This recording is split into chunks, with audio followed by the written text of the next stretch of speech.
Quality और consistent performance के लिए सिर्फ सिल्वर पंप्स एंड मोटर्स, नाम याद रखना। અને અન્ય મહત્વના સમાચાર પર નજર કરીએ તો આરટીઓ એક જ વર્ષની અંદર 2200 જેટલા લાયસન્સ રદ કર્યા છે। સાથે હેલ્મેટ વિના ડ્રાઇવિંગ, ભયજનક અને નશામાં ડ્રાઇવિંગ કરનારાના લાયસન્સ રદ કરવામાં આવ્યા છે। હેલ્મેટ વિના વાહન ચલાવનાર 1354 લોકોના લાયસન્સ 3 મહિના માટે રદ કરવામાં આવ્યા, તો 845 લોકોના લાયસન્સ 6 મહિના માટે રદ કરાયા છે। આરટીઓ એક વ્યક્તિનું લાયસન્સ આજીવન માટે રદ કર્યું છે અને ટ્રાફિક વિભાગે ગુના ભંગ કરનારાઓનું આ લિસ્ટ પણ બહાર પાડ્યું કે જ્યાં નોટિસ પાઠવી યોગ્ય જવાબ ન મળવાના કિસ્સામાં પણ કાર્યવાહી કરવામાં આવી છે। છેલ્લા એક વર્ષમાં 2024ની વાત કરું તો અત્યાર સુધી લગભગ 2200 લાયસન્સ સસ્પેન્ડ થયા છે। મોટાભાગના કેસીસ છે ટુ વ્હીલરના છે। વિધાઉટ હેલ્મેટવાળા જે કેસીસ છે 1354 કેસીસ એવા છે કે જે વિધાઉટ હેલ્મેટ લાયસન્સ આપણે 3 મહિના માટે સસ્પેન્ડ કર્યા છે।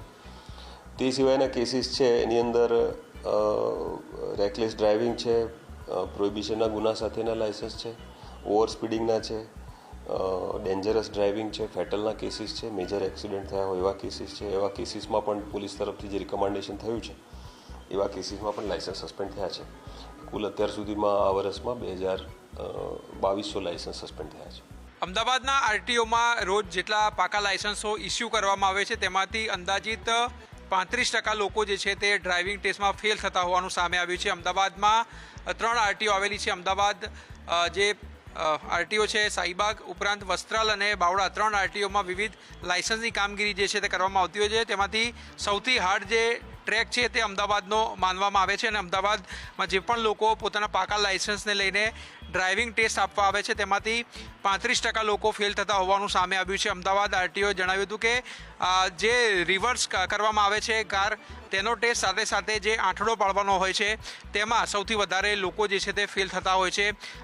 એક અરજદાર છે તેને 3 જે છે તે ચાન્સ આપવામાં આવે છે, એટલે 3 વાર જે છે તે જો એકવાર ફેલ થાય તો 1 સપ્તાહ બાદ તે ફરી એકવાર ટેસ્ટ આપવા માટે આવતો હોય છે અને એવી રીતે 3 ચાન્સ તેને આપવામાં આવે છે। જોઈ શકાય છે કે હાલમાં પણ જે વ્યક્તિ ટેસ્ટ માટે આવ્યો છે તે પણ ક્યાંક ને ક્યાંક રિવર્સમાં જે છે તે પોતાની નિપુણતા તેની નથી અને તે આ ડ્રાઇવિંગમાં ફેલ થાય છે। એટલે આવી રીતે અંદાજિત લોકો 250 લોકો જે છે અમદાવાદ શહેરમાં લાયસન્સ માટે આવતા હોય છે, તેમાંથી 30થી 35% લોકો જે ફેલ થાય છે અને ખાસ કરીને રિવર્સ અને આંઠડો જે પાડવાનો હોય છે તેમાં અરજદારો ફેલ થતા હોય છે અને ખાસ કરીને અમદાવાદ આરટીઓ જે ટેસ્ટ જે છે ટેસ્ટનો ટ્રેક છે તે ફેલ છે। આંઠડામાં પણ જે છે તે 2 વ્હીલર્સવાળા જે છે ફેલ થતા હોય છે, ખાસ કરીને પગ જો નીચે મૂકી દે તો તે ફેલ મનાતું હોય છે। એટલે જે ટ્રેક છે તે પણ અઘરો જે છે તે માનવામાં આવી રહ્યો છે। એટલે ધોરણ 12નું પરિણામ જે છે તે વધારે આવતું હોય છે 80-90%, તો ધોરણ 12થી પણ અઘરી જે છે આ ડ્રાઇવિંગ ટેસ્ટની પરીક્ષા છે તેમ કહી શકાય। કેમેરામેન